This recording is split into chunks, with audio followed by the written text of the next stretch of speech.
साखरा गावाजवळ खासदार संजय देशमुख यांच्या वाहनाला टिप्परची धडक. अपघातात खासदार जखमी. दिग्रस पोलीस ठाण्यात गुन्हा दाखल.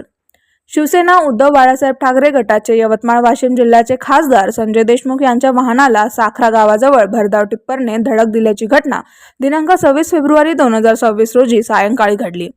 या अपघातात खासदार देशमुख जखमी झाले असून त्यांना तातडीने उपचारासाठी रुग्णालयात दाखल करण्यात आले.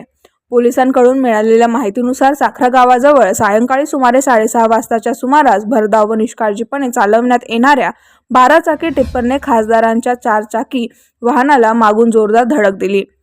धडकेमुळे वाहनाचे नुकसान झाले असून खासदारांना किरकोळ दुखापत झाली आहे. या प्रकरणी दिग्रस पोलीस ठाणे येथे भारतीय न्याय संहिता 2023 मधील कलम 281, 125 अ, 324(4) तसेच मोटार वाहन कायदा 1989 मधील कलम 184 अन्वये गुन्हा दाखल करण्यात आला आहे.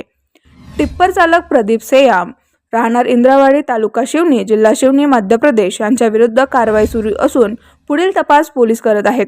अपघातानंतर काही काळ वाहतूक कोंडी निर्माण झाली होती. पोलिसांनी घटनास्थळी धाव घेऊन परिस्थिती नियंत्रणात आणली. अधिक तपास सुरू आहे.